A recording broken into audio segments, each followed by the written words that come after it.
Pintu yang tak pernah benar-benar tertutup. Hujan tipis turun di kawasan kota tua Jakarta. Lampu-lampu jalan memantul di batu-batu trotoar yang sudah ratusan tahun menyimpan jejak langkah manusia. Di depan bangunan tua bercat putih dengan jendela-jendela tinggi dan pintu kayu besar, seorang pria berdiri memandangi fasadnya. Namanya Raka, 32 tahun, peneliti sejarah kota. Di tangannya ada buku catatan lusuh warisan kakeknya, Hadi, seorang arsiparis balai kota era 1960-an.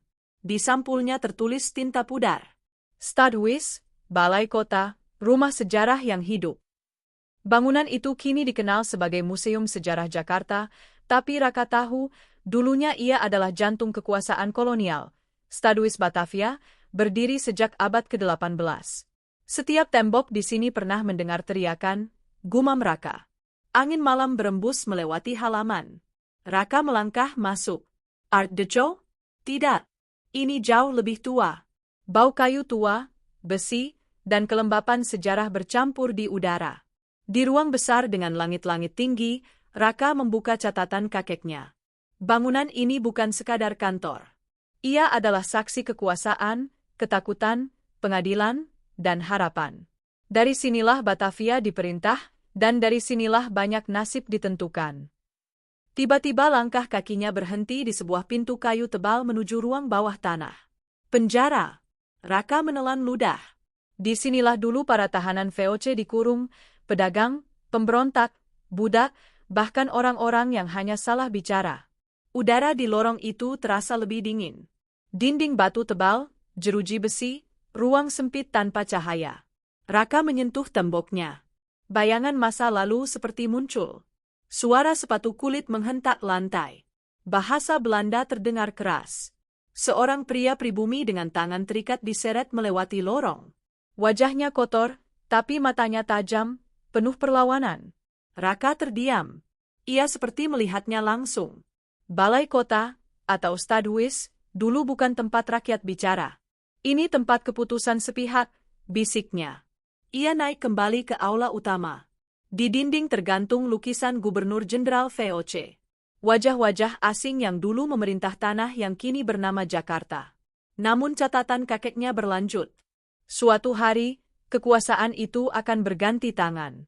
Bangunan ini akan tetap berdiri, tapi maknanya akan berubah. Raka menutup buku. Di luar, suara kota modern samar terdengar, klakson, motor, manusia, kehidupan. Jakarta yang sibuk, padat, penuh mimpi. Ia menatap bangunan itu lagi. Dulu pusat kolonial, sekarang museum rakyat. Tapi kisahnya belum selesai, katanya pelan. Karena perjalanan balai kota belum berakhir di kota tua. Kelak, pusat pemerintahan Jakarta akan bergeser ke tempat baru, balai kota di Jalan Medan Merdeka Selatan, tempat gubernur modern bekerja. Namun jiwa bangunan lama ini, seolah ikut pindah bersama sejarah. Raka menuliskan satu kalimat terakhir malam itu. Balai Kota Jakarta bukan sekadar gedung. Ia adalah makhluk yang hidup dari kekuasaan ke kekuasaan, dari ketakutan menuju harapan.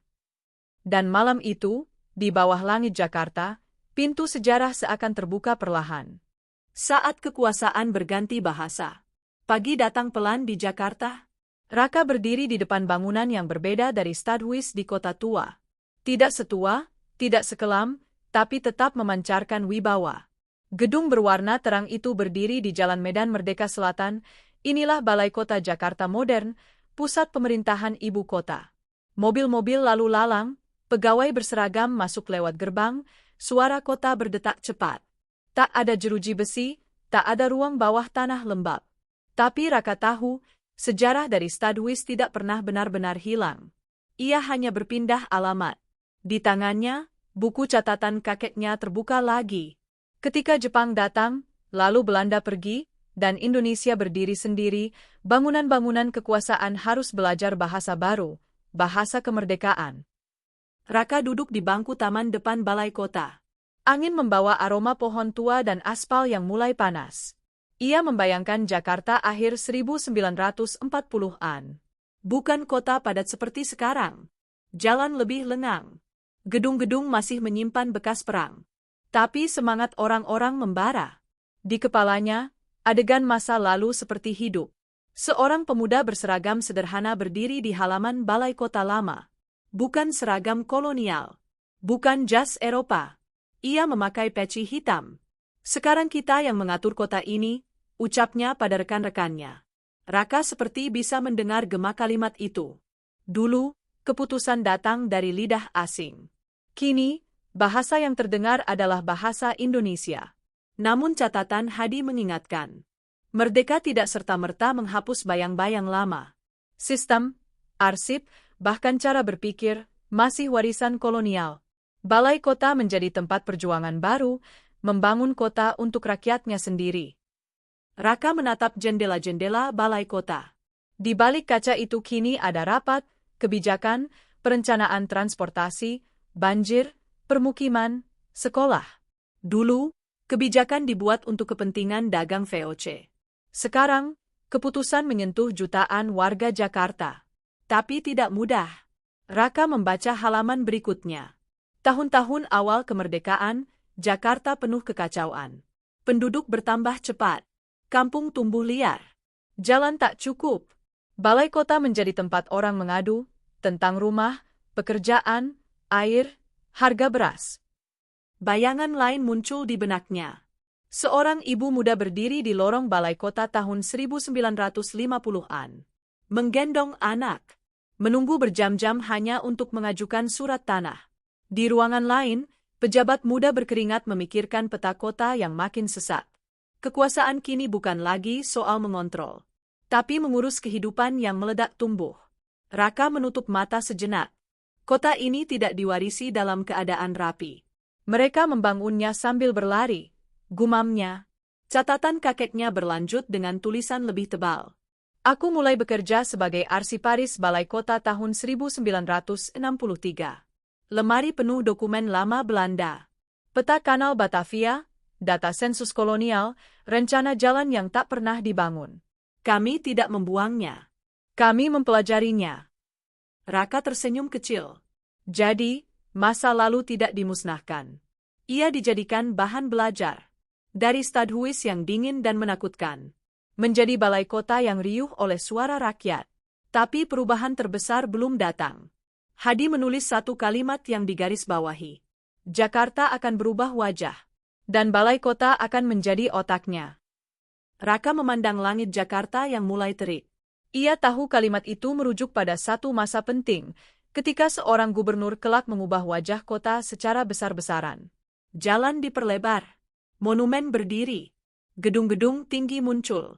Jakarta tak lagi kota pasca kolonial, tapi kota yang ingin setara dengan dunia.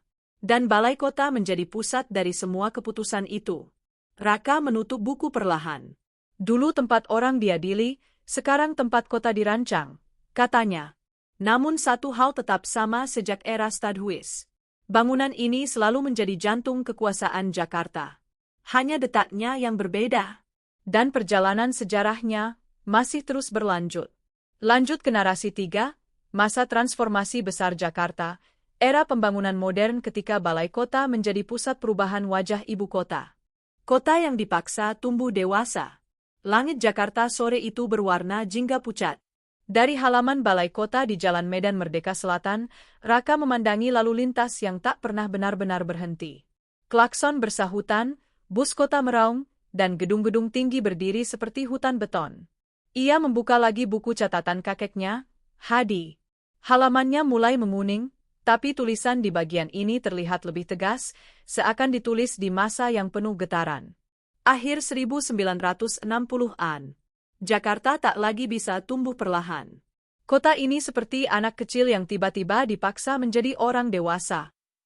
Raka tahu, ini masa ketika Jakarta dipimpin oleh gubernur yang visinya keras, cepat, dan penuh ambisi. Kota tak boleh lagi terlihat sebagai sisa kota kolonial yang kusam. Ia harus modern, tegak. Terlihat, ibu kota. Bayangan masa lalu kembali menyelimuti pikirannya. Ruang rapat balai kota tahun 1967. Asap rokok tipis melayang di udara. Peta besar Jakarta terbentang di meja. Garis-garis merah menandai jalan baru. Lingkaran-lingkaran biru menunjukkan proyek besar. Seorang pejabat berkata tegas. Kalau kita lambat, kota ini akan menelan kita. Hadi muda duduk di sudut ruangan, bukan sebagai pengambil keputusan, tapi sebagai saksi. Ia mencatat, menyimpan arsip, mengamati. Setiap hari dokumen masuk seperti banjir, rencana jalan, jembatan, taman, gedung pertunjukan, pasar, sekolah. Balai kota seperti otak yang dipaksa berpikir tanpa tidur. Raka menatap gedung di depannya. Ia membayangkan suara mesin ketik berdetak cepat. Telepon berdering tanpa henti. Pegawai berlari dari satu ruangan ke ruangan lain membawa map tebal. Di masa itu, Jakarta berubah drastis. Jalan diperlebar. Permukiman liar digusur. Terminal dibangun. Taman kota dibuat. Gedung-gedung kebudayaan berdiri. Kota yang dulu datar dan lambat, kini bergerak cepat, kadang terlalu cepat. Namun catatan Hadi tidak hanya berisi kekaguman. Pembangunan selalu punya dua wajah. Ada yang bersorak melihat kota maju. Ada yang menangis karena rumahnya hilang. Raka terdiam. Di benaknya muncul sosok seorang bapak tua berdiri di depan rumah kayunya yang akan digusur demi pelebaran jalan. Di sisi lain, seorang mahasiswa tersenyum bangga melihat teater baru tempat seni bisa hidup. Balai kota menjadi tempat dua suara itu bertemu, harapan dan kehilangan. Jadi ini bukan cuma gedung, gumam Raka. Ini tempat keputusan yang bisa mengubah hidup ribuan orang dalam satu tanda tangan.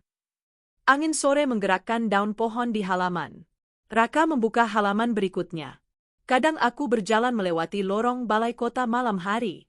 Lampu masih menyala di banyak ruangan. Kota ini tak dibangun dari jam kerja 8 jam. Ia dibangun dari kegelisahan. Raka bisa merasakannya. Balai kota bukan lagi bayangan Stadhuis yang dingin. Ia berubah menjadi pusat energi, tekanan, visi besar, dan konflik. Dulu, bangunan kekuasaan mengatur perdagangan dan hukuman. Kini, ia mengatur masa depan kota yang dihuni jutaan jiwa. Namun di antara semua perubahan itu, Hadi menulis sesuatu yang membuat Raka berhenti lama. Semakin modern kota ini, semakin penting kita mengingat dari mana ia berasal. Tanpa ingatan, kekuasaan mudah lupa pada manusia. Raka menutup buku perlahan.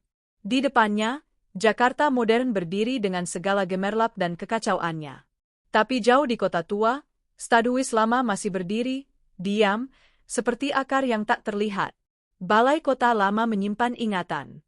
Balai kota baru menciptakan masa depan, bisiknya. Dan Raka sadar, kisah ini belum selesai. Karena setelah era pembangunan besar itu, Jakarta akan memasuki zaman baru lagi, zaman demokrasi, transparansi, dan suara rakyat yang semakin keras mengetuk pintu balai kota. Gedung yang kini harus mendengar. Malam turun pelan di Medan Merdeka Selatan. Lampu-lampu balai kota Jakarta menyala, memantul di permukaan jalan yang basah sisa hujan sore.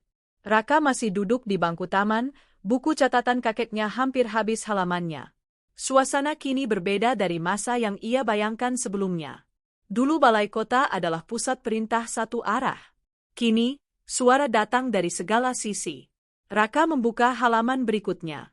Tulisan Hadi terlihat lebih tua, gorisannya tidak setegas dulu. Zaman berubah. Orang-orang tak lagi hanya datang membawa surat. Mereka datang membawa suara. Bayangan akhir 1990-an muncul di benak Raka. Jakarta bergetar. Mahasiswa turun ke jalan. Spanduk terbentang. Teriakan menggema. Bukan lagi masa di mana keputusan cukup diumumkan. Kini keputusan bisa dipertanyakan. Balai kota tak lagi hanya simbol kekuasaan. Ia menjadi simbol pertanggungjawaban. Raka membayangkan pagar balai kota dipenuhi warga yang berdiskusi, berdebat, bahkan marah. Wartawan berdiri dengan kamera.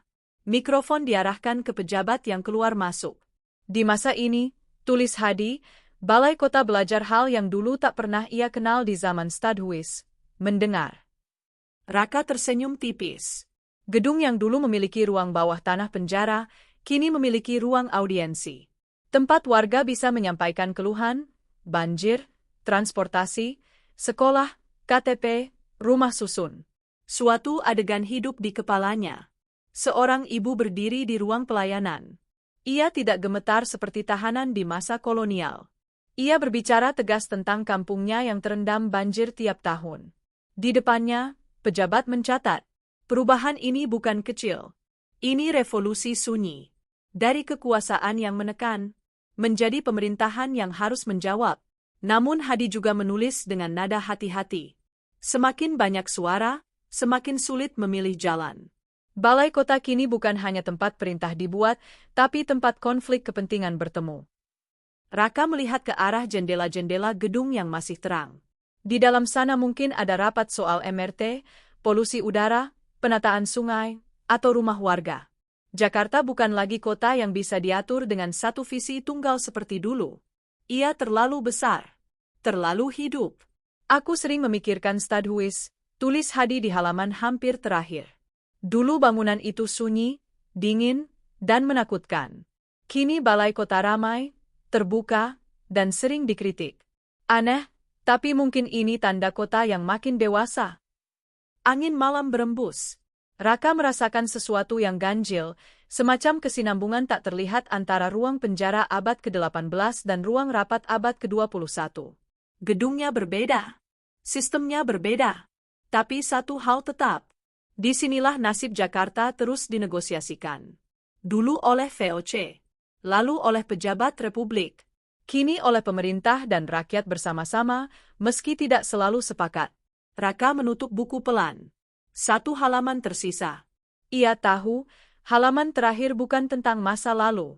Itu tentang masa depan. Gedung yang menyimpan masa depan. Langit Jakarta menjelang tengah malam. Lalu lintas mulai jarang, tapi kota ini tak pernah benar-benar tidur. Dari bangku taman di depan balai kota, Raka memegang halaman terakhir buku catatan kakeknya. Udara malam terasa lebih sejuk. Lampu gedung masih menyala di beberapa lantai. Di dalamnya, mungkin masih ada rapat, laporan, keputusan yang belum selesai. Raka menarik napas pelan, lalu membaca kalimat terakhir yang ditulis Hadi. Bangunan bisa berganti fungsi. Kekuasaan bisa berganti tangan. Tapi yang paling sulit berubah adalah ingatan manusia. Raka memandang gedung balai kota di depannya, lalu membayangkan bangunan tua Stadhuis di kota tua. Dua tempat berbeda, dua zaman berbeda, tapi terhubung oleh satu garis tak kasat mata. Ia menutup mata. Bayangan itu datang lagi, lorong batu lembab penjara VOC. Teriakan yang teredam. Lalu berganti dengan ruang rapat tahun 1960-an penuh peta pembangunan. Lalu berubah lagi menjadi ruang pelayanan publik modern dengan antrean warga. Sejarah seperti lapisan-lapisan transparan yang menumpuk di tempat yang sama. Dulu gedung ini membuat orang takut, gumam Raka. Sekarang orang datang membawa harapan, walau sering juga membawa kemarahan. Dan mungkin, itu kemajuan. Raka berdiri. Ia berjalan perlahan mendekati gerbang balai kota. Satpam berjaga, kendaraan dinas terparkir rapi. Tidak ada kemewahan berlebihan. Hanya kesibukan yang tak terlihat. Ia teringat satu bagian catatan yang nyaris terlewat. Suatu hari nanti, Jakarta akan jadi kota digital. Orang mungkin tak lagi datang ke balai kota untuk mengadu. Mereka akan mengirim pesan lewat layar. Tapi keputusan tetap akan lahir dari ruangan-ruangan ini. Raka tersenyum. Benar, dunia berubah. Teknologi maju. Tapi simbol tetap penting. Balai kota tetap menjadi jantung, tempat arah kota ditentukan. Namun ia juga sadar akan satu hal yang lebih dalam. Stadhuis dulu dibangun untuk menguasai. Balai kota sekarang seharusnya dibangun untuk melayani. Perbedaannya hanya satu kata, tapi maknanya sebesar sejarah itu sendiri. Raka membuka halaman kosong terakhir dan mulai menulis, melanjutkan warisan kakeknya. Hari ini, Balai Kota Jakarta berdiri bukan hanya sebagai pusat pemerintahan, tapi sebagai pengingat. Kekuasaan selalu sementara, kota selalu hidup, dan rakyat selalu menjadi alasan utama mengapa gedung ini ada. Ia berhenti sejenak, lalu menambahkan. Jika suatu hari gedung ini lupa pada warganya, sejarah Stadhuis akan mengingatkan bahwa kekuasaan tanpa kemanusiaan hanya akan meninggalkan bayangan gelap. Angin malam meniup halaman buku itu. Raka menutupnya. Di kejauhan, suara sirene samar terdengar. Jakarta bergerak lagi, bahkan di jam-jam sunyi. Kota ini terlalu besar untuk berhenti, terlalu rumit untuk disederhanakan. Balai kota akan terus berdiri, menyaksikan gubernur berganti, kebijakan berubah, zaman berputar. Seperti Stadhuis dulu. Seperti makhluk tua yang tidak pernah mati, hanya berganti wajah. Raka melangkah pergi, meninggalkan halaman balai kota. Tapi ia tahu satu hal pasti. Sejarah gedung itu belum selesai ditulis. Dan mungkin, suatu hari, seseorang akan membaca catatannya, seperti ia membaca catatan Hadi malam ini. Jakarta terus berjalan. Balai kota terus mengawasi. Dan waktu terus mencatat. Balai Kota Jakarta berdiri bukan sekadar sebagai gedung pemerintahan, tetapi sebagai penanda perjalanan panjang sebuah kota yang tak pernah berhenti berubah. Dari lorong gelap Stadhuis Batavia hingga ruang rapat modern yang dipenuhi layar dan data, bangunan kekuasaan ini telah menyaksikan manusia datang dan pergi, sistem runtuh dan lahir kembali. Di dindingnya tersimpan gema perintah, protes, harapan, dan keputusan yang membentuk wajah Jakarta hari ini. Ia pernah menjadi simbol ketakutan, lalu berubah menjadi pusat pembangunan, dan kini menjadi tempat suara rakyat mencari jawaban. Sejarah mengajarkan satu hal, kota bukan dibangun oleh batu dan beton saja, tetapi oleh ingatan, pelajaran, dan keberanian untuk berubah. Selama balai kota masih berdiri dan Jakarta masih hidup, kisah ini tak akan pernah benar-benar berakhir.